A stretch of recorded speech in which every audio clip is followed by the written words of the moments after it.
करनी है। इंजीनियर अतुल की आवाज इसीलिए हम उठा रहे हैं ताकि अगर जहां पर खामियां हैं उसमें बदलाव किया जाए।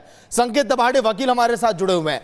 संकेत जी, जो शख्स बताइए 40 चक्कर जौनपुर से वाराणसी के लगा रहा है, जो शख्स कह रहा है कि वकील कह रहा है कि 5 लाख रुपए आप दीजिए, आपके केस को रफा दफा हम कर देंगे, वो तो टूट जाएगा सर। उसके सामने वही रास्ता बचता है कि अपनी जिंदगी को खत्म कर ले। उसने अभी सुसाइड के केसेस बहुत बढ़ रहे हैं अपने इंडिया में। लगभग एनसीआरबी के डेटा के हिसाब से 2021 को 1,18,000 के अबव सुसाइड मेल्स ने किए थे। उसके अगेंस्ट वुमेन्स ने सिर्फ 45,000 सुसाइड किए थे। आप देख रहे हो कि इसमें फर्क कितना है कि कितना अपना महिलाएं कानून का संकेत जी, बात आंकड़ों पर मैं नहीं कर रहा हूं, बात मैं कह रहा हूं आपसे कि ऐसे वकीलों पर क्या एक्शन लिया जाना चाहिए, क्योंकि आप एक वकील हैं सर। नहीं, ऐसे वकीलों को एक्शन लेना चाहिए। इनका कंप्लेंट्स अपने बार काउंसिल में कर रही है जो, और उनके ऊपर कुछ ना कुछ एक्शन भी लेना चाहिए जो सेटलमेंट करके अपने केसेस निपटाते। बार काउंसिल में इनका कंप्लेंट किया जाना चाहिए। अपने ह्यूमन राइट्स में इनका कंप्लेंट किया जाना चाहिए।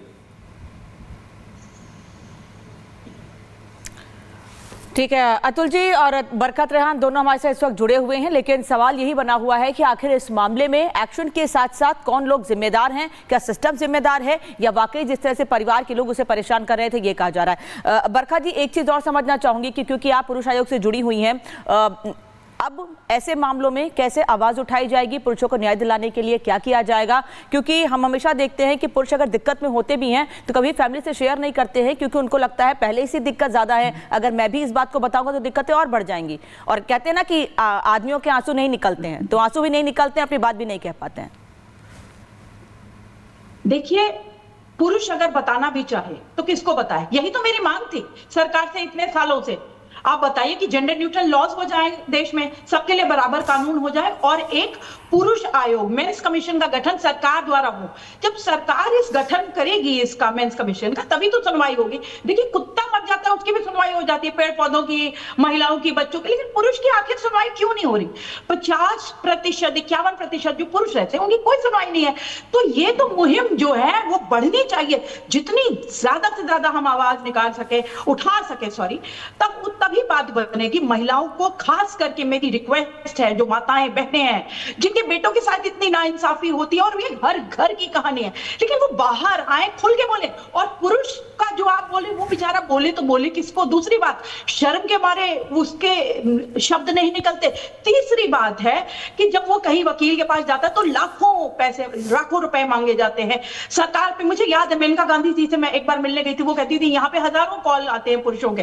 तो अगर पुरुषों के लिए कोई हेल्पलाइन नंबर ही नहीं है तो वो कहां कॉल करे? इसीलिए तो मुझे मजबूर होकर के पुरुष आयोग एनजीओ का गठन करना पड़ा। लेकिन मैं कितने विक्टिम्स की मदद कर सकती हूँ, जबकि मैं फाइनेंशियली, इमोशनली, लीगली जितनी मदद कर सकती हूँ करती हूँ, और जो कि निःशुल्क है। मैं 1 रुपया भी नहीं लेती। लॉयर मैं कभी बताती नहीं हूँ, इसलिए नहीं बताती क्योंकि आप अपने पसंद का लॉयर करिए। अब देखिए, कोई लॉयर 50 करोड़ मांग सकता है, कोई 5 करोड़ मांग सकता है, कोई 5 लाख मांग सकता है, कोई कितना भी मांग सकता है। जैसे इनसे ही मांगा गया था 5 लाख रुपए। तो कहां से आएंगे 5 लाख रुपए और कितनी बार आएंगे? ये सिर्फ बातें हैं। लेकिन बरकत रेहान, इस डिबेट में आज के दिन चर्चा में इस बात को लेकर भी करनी चाहिए कि आगे और इंजीनियर अतुल ना बने, क्योंकि आप देखिए पुरुष आयोग की अध्यक्ष हैं आप। पिछले कुछ सालों में हमने देखा जिस तरह से झूठे आरोप और केसेस लगा के, चाहे हम दहेज की बात करें, चाहे रेप के मामलों की बात करें, कई मामले झूठे निकले हैं और न्याय मिलते मिलते देखिए उसमें लंबा वक्त निकल जाता है। कानून व्यवस्था में, न्याय प्रणाली में क्या बदलाव इसको लेकर किया जाना चाहिए? बरकत रेहान, जेंडर न्यूट्रल लॉ, सारे पुरुष आयोग का गठन जल्द से जल्द सरकार द्वारा करा जाए। और जो आप बोल रहे हैं कि न्याय नहीं मिलता, विष्णु तिवारी यूपी से, ये भी लड़का यूपी से, विष्णु तिवारी भी यूपी से ही है, ललितपुर से 20 साल जेल में रहे for a false rape case. Allahabad high court ने 2019 में उन्हें एक्विटल दिया। ऐसे कई सैकड़ों केसेस मीडिया के पास एक आधा पहुंचता, हाईलाइट होता है, लेकिन मर हजारों की संख्या में रहे। डेली बेसिस पे हमारे पास फोन कॉल्स आते हैं, हमारे को लोग जोड़ते हैं उन लोगों के साथ, हम उनके दुख में उनके साथ खड़े होते हैं, उनकी हेल्प करते हैं। लेकिन हम कितनी हेल्प कर सकते हैं जब तक सरकारें नहीं जागेंगी, जब तक जुडिशरी में रिफॉर्म्स नहीं आएंगे, जब तक ये पूरा system needs to be overhauled, बस अब बहुत हुआ, बहुत अतुल सुभाष मर चुके हैं और अतुल सुभाष नहीं चाहिए। देश में बदलाव आने की बहुत ज्यादा जरूरत है और हो सकता है 2024 में ये निर्णय लिया जाए और ये बड़ा सार्थक निर्णय होगा अगर हम ये सोचेंगे कि पुरुष भी उतने ही इंपॉर्टेंट है। बेटी बचानी बहुत इंपॉर्टेंट है, बेटी पढ़ानी भी इंपॉर्टेंट है, लेकिन बेटे को मरवा नहीं सकते।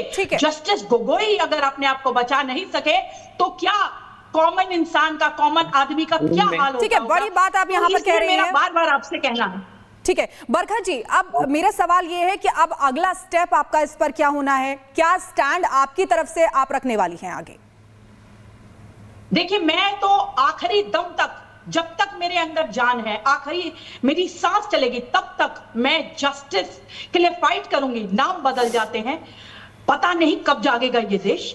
अतुल सुभाष के बाद कितनी और लंबी गिनती है, स्टैटिस्टिक्स बढ़ते जा रहे हैं सिर्फ। और ये पहली बार तो है नहीं मैंने आवाज उठाई, मैं तो हजारों लाखों के लिए आवाज उठा दी और आगे भी उठाती रहूंगी। और अतुल सुभाष का मुद्दा मरना नहीं चाहिए जब तक इंसाफ ना मिले। मैं इस परिवार के साथ खड़ी हूं, मैं परिवार के साथ जुड़ी हुई हूं और इस परिवार के साथ खड़ी रहूंगी मरते दम तक, जब तक जस्टिस नहीं मिल जाता। इस मां को देखिए कितना रो बिलक रही है।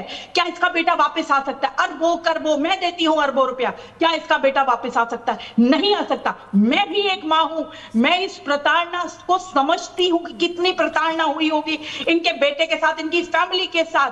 क्योंकि मैं एक मां हूं तो मैं उस माइंडसेट को समझ सकती हूं। कई महिलाएं हैं जो इस माइंडसेट को अभी भी समझने के लिए नहीं तैयार हैं, वो अभी भी बांट रही हैं अपने आप को पुरुष महिला में। मत बटिए पुरुष महिला में, हम सब एक ह्यूमन बीइंग्स हैं। मर्द को दर्द होता है, मेन की बात कब करेंगे? जल्द से जल्द। ठीक है, वापस लौट रहे हैं बरखा जी आपके पास। सुभाष जी का रुख कर लेते हैं, हमारे जो वकील जुड़े हैं संकेत जी, उनका रुख कर लेते हैं। संकेत जी, अब इस मामले में ये कहा जा रहा है कि 4 लोगों के खिलाफ मामला दर्ज कर लिया गया, अभी यह जानकारी मिली है, तो अब आगे क्या एक्शन हो सकता है, क्या कार्रवाई की जाएगी? जौनपुर में केस चलेगा, बेंगलोर में मामला दर्ज किया गया, क्या कुछ होगा आगे? क्योंकि जौनपुर जाता था ये अतुल सुभाष, इसने बताया आपने वीडियो में बार बार।